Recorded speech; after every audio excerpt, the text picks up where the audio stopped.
Morning, my name's Heather Offord and I'm the Director of Clarity Consultants. We work one-to-one with businesses in order to help them grow. I am sorry that I can't be with you live today, but I've pre-recorded this and at the end I'll have my email address and you can contact me and ask me any questions at all regarding it or anything that's more personal to your business that you might want some assistance with. This is in conjunction with Viridor. Thank you for having us back to do another training course. And if you are from Viridor, then you will get a feedback email at the end of this. Please do give your honest feedback. It's always appreciated for Viridor and for myself. So today we're looking at marketing top tips, and we're going to go through multiple different things. We're going to look at social media first of all, my top 12 tips for social media. Networking, which is tastes a bit of a Marmite, you love it or you hate it. Saying that, I love the connections and the business that I get through networking over an extended period of time, but actually walking into a room of strangers can be intimidating even after doing it for 20 years. If you look at LinkedIn specifically, why it's a platform to be on in 2024 and then to 25. And then just some of my favourite current tips to share with you as well. So let's get started on social media, my top tips. And just going through these individually. So purpose.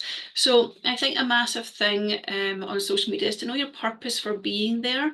You do not need to be on every social media platform. Obviously, there's so many now. And you really need to work out who's your clientele and where are they, and really focus in on those social media platforms. So for me, I know that Twitter, I have no following on there, so I came off of it. I get a lot from LinkedIn when I put the work in. Instagram's really good for small businesses, and Facebook I get very little on. However, I use it in order to engage with Facebook groups. So really look at where your audience actually is. Knowing who your audience is in any company is probably one of the first tasks that you should be doing. So know that, and then you'll know your purpose on being on the platforms. But not just the right platforms, it's about knowing the purpose of why you're on social media. Now, for instance, if we look at LinkedIn, you have your personal profile and your business profile. Most business profiles on LinkedIn is about visibility. It's almost an extension to your website. So while they have done a lot of work on them over the last few years, realistically, you're not going to get tons of engagement on a business page unless it's a membership in a club. They tend to be slightly different, but you'll get a lot more engagement on your personal profile because it's personal, it's people buy from people.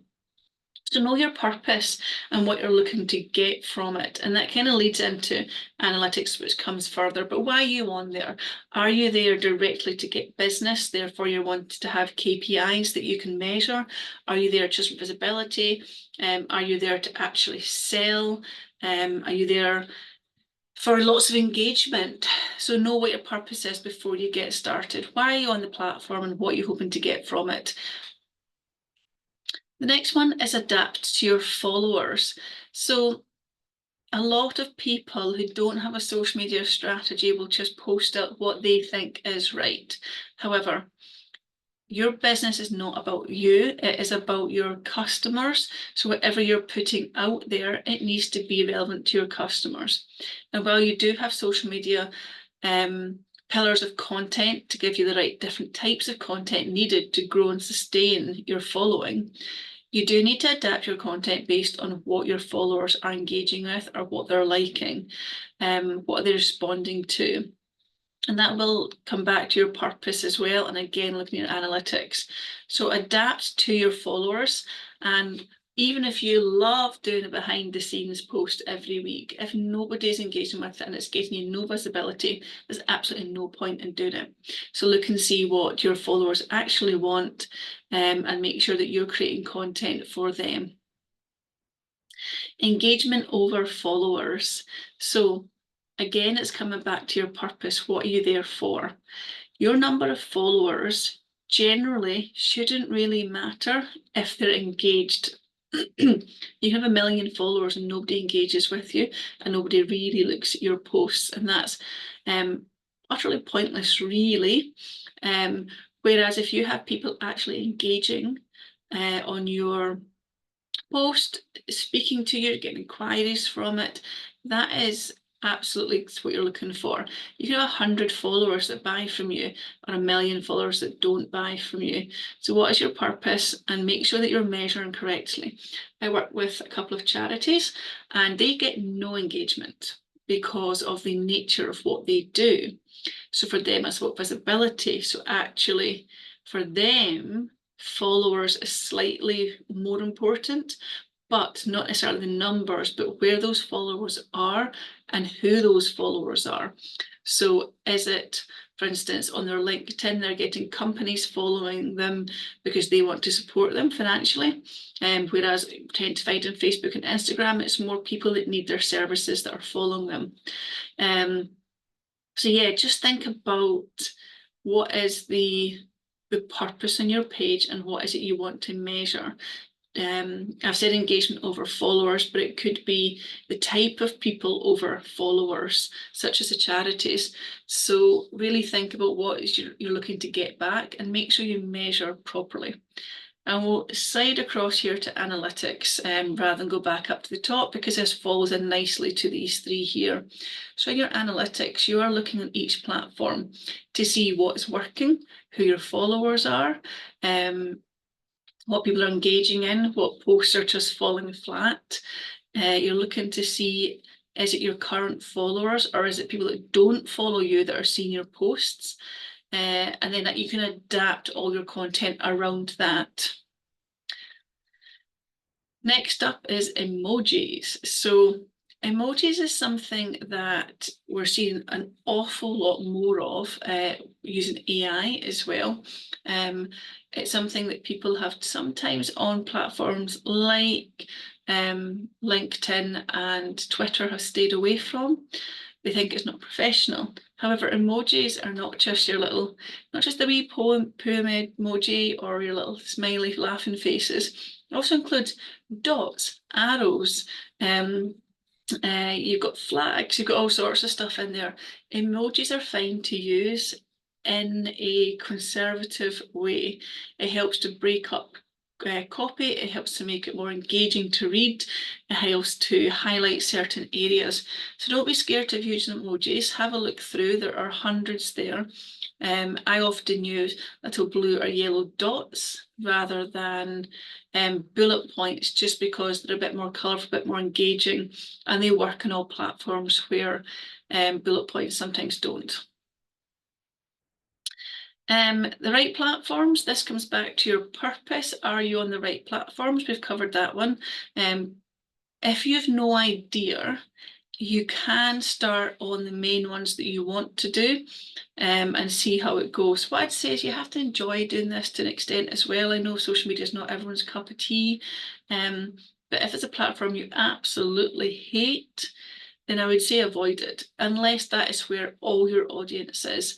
At that point, I would say maybe you need to look at outsourcing it to somebody else if you are potentially going to be losing a lot of business because you just refuse to use a platform. Engagement. So engagement is so important. It's not good enough just to put posts out. Yes, you need a consistency of regular posts going out on a regular basis. However, a social media platform, it's in the name, it's a social platform. You need to engage and build relationships on there. You have such an opportunity that we all go to networking events, we go to meetings, we go to trainings, we meet people, we talk to people, we build relationships. It's how we build our businesses. However, on social media, it's not good enough just to show up with a post. It's like turning up to an event and talking to absolutely nobody and taking in no information. You need to engage. And it could be just liking stuff, it could be commenting on posts, it could be messaging people you're building relationships with to talk with them, but make sure that you are engaging. Authenticity is branded about all the time just now, but Genuinely, just be yourself. At the end of the day, competition is not a bad thing. There are other people out there doing what you do, and they will buy from you because they like you. I have told this story a million times, but I remember years ago being on a panel event, and I was watching these two panelists, and it was all about money management and manage your money and invest in the future, etc. And there's two ladies, did exactly the same job, different companies, and I was wondering how this was going to go. And actually, they worked together despite the fact they were competition, and they gave all the same answers, they added to each other's comments, and they got on very well, and they were both lovely, and it came across really, really well. But when I came off that call, I was with another colleague, and she's like, I totally booked her. I was like, that's funny, because I would have booked the other one, totally down to personality, not down to their ability to do their job. So your authenticity, your personality is really going to be what sells you in your business. The hardest thing in the world to do is pretend to be something online and then be a completely different person face to face. You'll get called out on it, and it just breaks down any trust that you may have built online with somebody. Visuals. As much as I don't like to say it, people do judge stuff on initial meets, initial appearances. People do judge books by their cover, and yes, that can change once you build that relationship, but it is still within our initial instincts, rightly or wrongly. So for instance, if somebody sends you a connection on a friend request or a follow request on any of the platforms, and they've got no profile picture, you're unlikely to accept it because you're like, why don't you profile picture? Are you a bot? So the visuals do matter. There is proven stats on all platforms that the right visuals will increase your selling ability, your visibility. And it's something as simple as just make sure that you have your brand colours on it, the pictures you're taking are good. The pictures on social media from your phone is absolutely fine, but you want to make sure that they're of a decent quality. Automations and scheduling. You want to schedule in advance as much of your social media as possible. It does not take away anything that is time sensitive. It doesn't stop you doing a post from an event that you're at, but if there's a lot of stuff you can do in advance, I recommend you do it, because it means that whenever you are busy, or let's say you're not well, it means that you've always got visibility and your socials are always going out. I always try to work at least a month ahead with all my clients, and there'll be 4 or 5 changes or time sensitive things each month that come up for every client. But we know that whatever happens, they have content going out, and the non-time sensitive stuff, we can just move about the place to add in other stuff as well.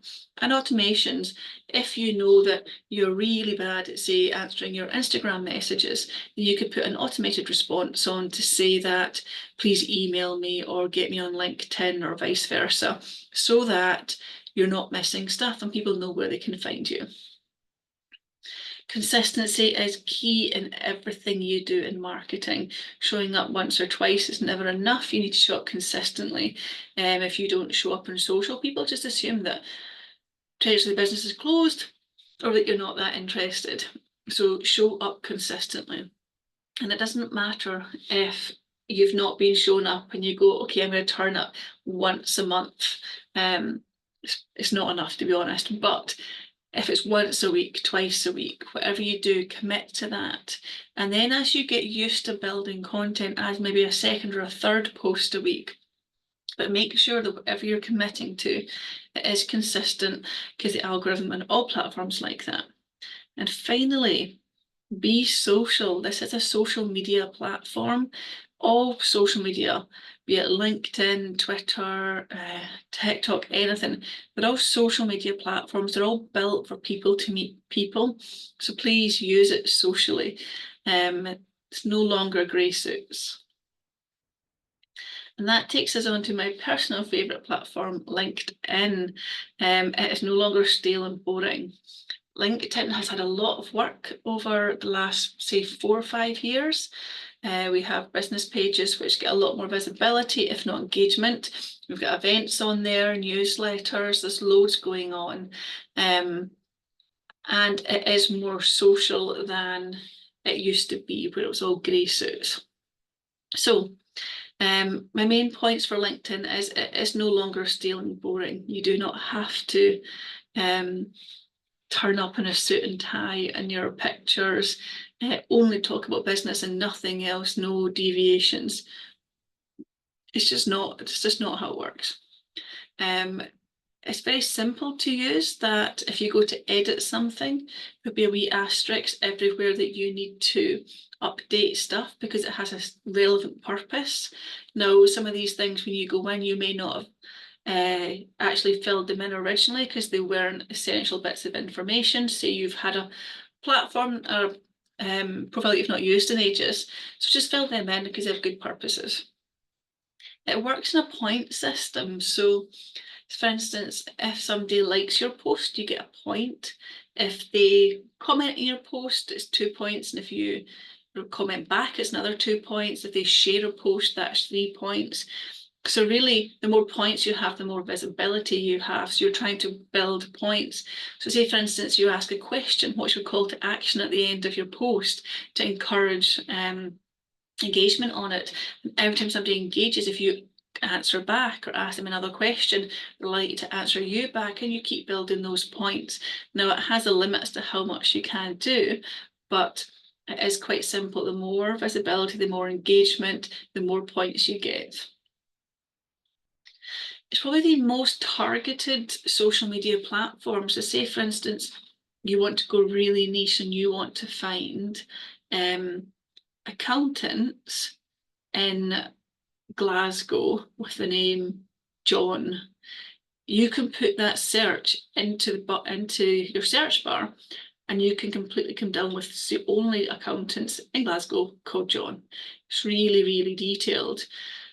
If you have monthly targets and you want to target HR companies or yoga teachers or chocolate makers of a certain month, you can go right into those details. You can make it for any country, any city, any village. You can narrow it right down, so it's very, very targeted. You have your personal profile, and you also have your business pages on LinkedIn. Both are different. So we all know that your business brand, your business tone may be different from your personal tone. That's absolutely fine. But people pick the right people for their businesses based on their personalities and their experience. So the personalities within a business work as well. So differences between your personal profile and the business page is your personal profile is you, your personal brand. And yes, you can use that to grow your business or the business you work for. But actually, your business profile or business page is effectively that extension to your website that is completely in the tone of your business or the business you work for. There's not as much capability in a business page, but it is really important to have it. Whereas your personal brand profile is really what's going to sell you. Now, you can use your personal profile to share from the business page to build that visibility as well. So they go hand in hand, but your personal profile is always going to be more important. But just be aware that it's personal, not business. Some top profile tips. I would say that ensure you have the banner at the top. Don't just leave it grey. I think it's grey, or is it blue? Put something in there, company logo, a nice picture, even just put a nice colour in it. Make sure you've got your profile picture so it all looks good. I'd say as well, your top line, the caption just under your picture is probably the most important thing that you will fill in on your LinkedIn profile. It's going to say what you do, who you do it for, what your impact is. And you've only got a really couple of sentences maximum, really only one long sentence to do all that in. But that is where most of the search criteria comes from that people are looking for. So make sure you fill that in too. If you're still unconvinced with LinkedIn, take a look at Leah Turner on LinkedIn. She breaks all the boundaries. She taught herself how to use it just during lockdown. She is, I think, I don't know what colour hair is just now. It was pink for a while, it was bleached. She's covered in tattoos, covered in piercings. She gets a lot of abuse on LinkedIn because she's not the grey suit, but she has made a massive business from it. She's super successful, and she's just showing that LinkedIn can be who you are, and it doesn't have to be the stereotype that people have of it. Okay. Moving on to business networking. So business networking, I enjoy them once they're there, but actually the thought of going along to a business networking event tends to be the first thing that I cancel if my diary's busy. However, I did a bit of research and analysis work of my business over the last 5 years, and 90% of my business has come from networking. Not there and then.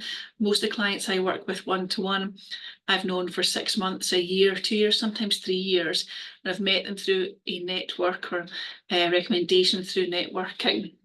So it is super important, and even the people that have come word of mouth, it tends to have been from somebody I went at networking or somebody who introduced me via a network.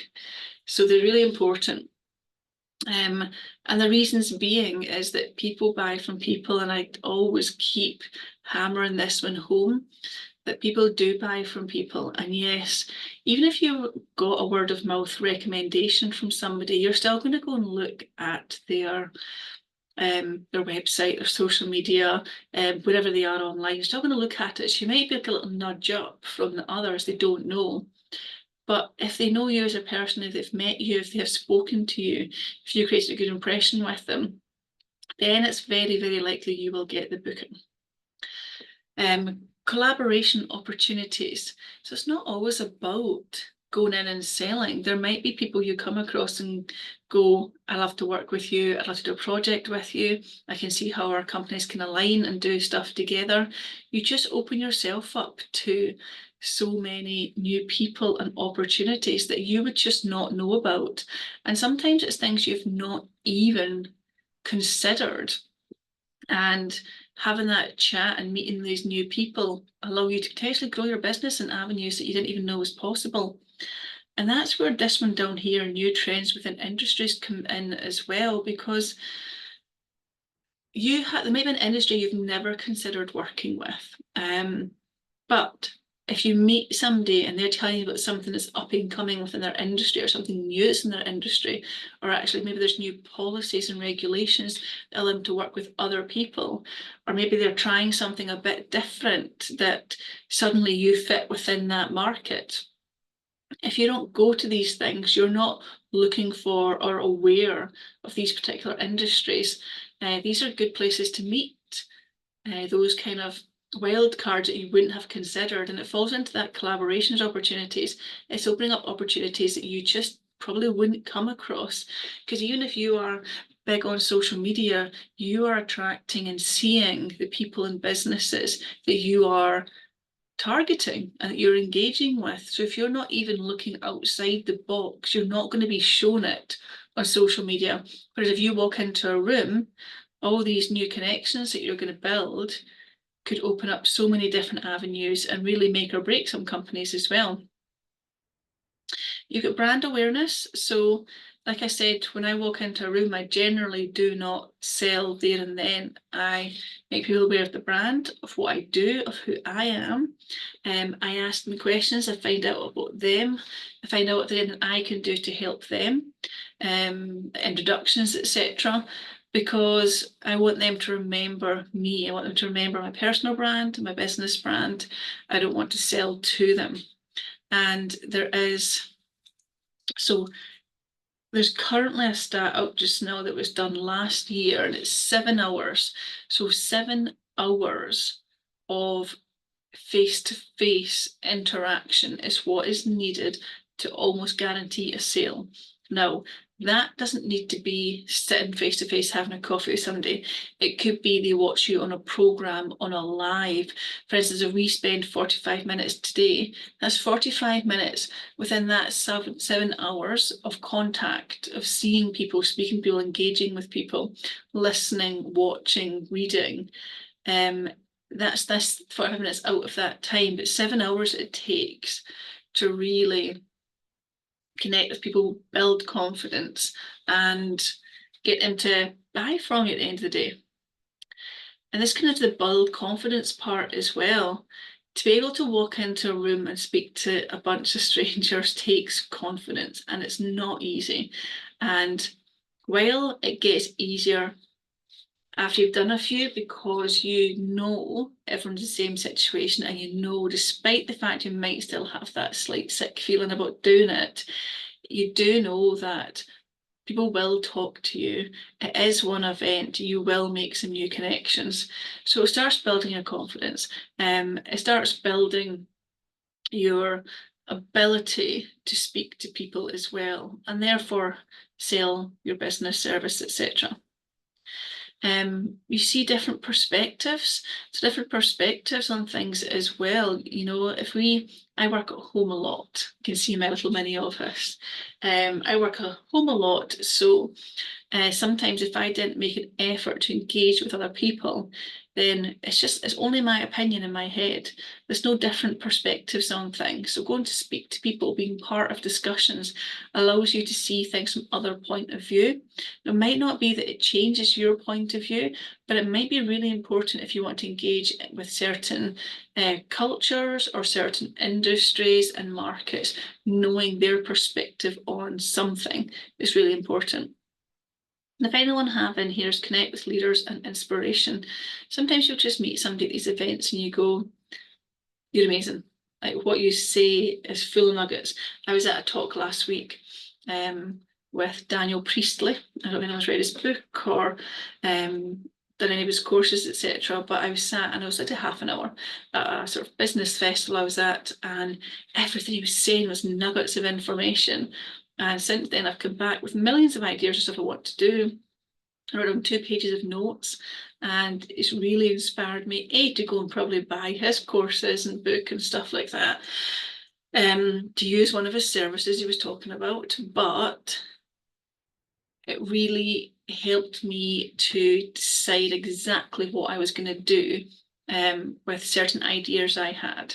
So that connecting with leaders and being inspired, again, is opening more doors and opening more opportunities in your head, if nothing else.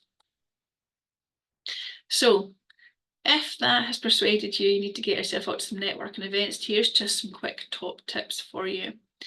Speak to the organizer in advance, drop them an email or a message, whatever platform they're booking it on, and tell them what your key aims for coming along are. Tell them what you do, and maybe could they introduce you to some people to begin with, because you're a bit nervous about it. Be honest with them, they'll get it all the time. I organise networking events, and we get messages all the time from people coming in, and they're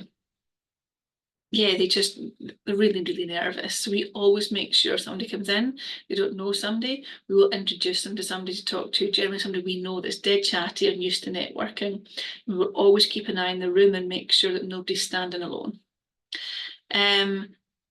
Start with speaker events or speed networking events. Reason being is it gives you a focus. So you're going into an event, you get your coffee, have a quick chat with people, you sit down and listen to a speaker. It then gives you something to talk about afterwards. So after that, there's more networking. You can say, how was the speaker? This was my thoughts. This was a good point. It gives you a conversation piece. Speed networking is brilliant as well, because it allows you to get through lots of people really quickly, meet lots of people. It's less awkward because while you only have like maybe 2 or 5 minutes to talk, you're not stuck with somebody, which is another fear people have, isn't it? the arrival time, if you have a half-hour coffee or drinks reception before an event and you are really nervous, don't turn up at 9 o'clock on the dot when the speaker or the networking doesn't start until 9:30. Turn up at 9:15, so there's people there. You're not the first person in the room. You have a multitude of people to then go and talk to. And also, like, see if you are stuck with somebody, if not with somebody, but if you are stuck with someone, always fill your coffee cup just half full. Then you can say, I'm just going to top up coffee. It's nice to speak to you. And go and top up your coffee. It gets you away from people you're struggling with. And then prep questions. Prep some questions that you're going to ask people. What's your name is a really simple one. What do you do? What are your hobbies? You know, it's like ask the question about something that's happening in the area. Like when COP26 was on in Glasgow, it was a really good introduction. Have you been to anything? Obviously, we find out this week if whether Glasgow's going to get the Commonwealth Games again. You can ask people, oh, how did that affect your business last time? So these are very specific suggestions, but have a think about who's going to be in the room and what sort of questions can you ask. And finishing up just with some of my top things to think about within marketing that are working really, really well just now. So quizzes to gather information. So I don't know if anyone has ever done a personality quiz, or you do, if anyone on Instagram, you get the quizzes where you match up all the different things to get the right foundation for your skin. These questions where it's like, answer this, answer that, it's just tick box things. People love them. People also want to know what their strengths and weaknesses are and what the suggestions are to improve. So these are really good. We were just putting one together just now for our website, which will look at, are you ready for growth? And if so, we then sell you our growth roadmap.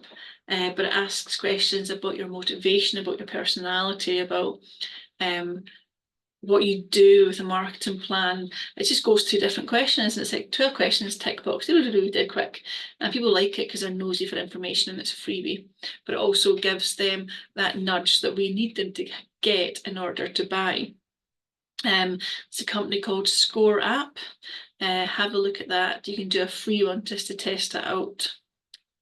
A waiting list for 2025. This was a brilliant bit of information that get given. I do wait lists for quite a lot of things, but I tend to do it like in the maybe a month running up to something, a launch of something.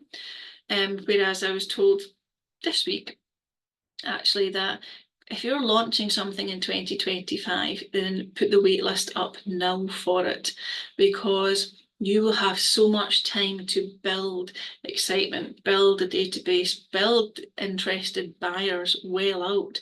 You don't have to give the details of what it is. To say you're launching a course and there's all the who it's for and all the benefits that people would get from it. You can advertise that, just say it's coming soon, it's dead exciting, it's not quite there yet, but get yourself on the list, be the first to know, etc. You're building that database of buyers or potential buyers before you've even finished, potentially started on something. It will also give you an idea if it's worth doing. Look at how you're servicing a larger geographical area. Are you online?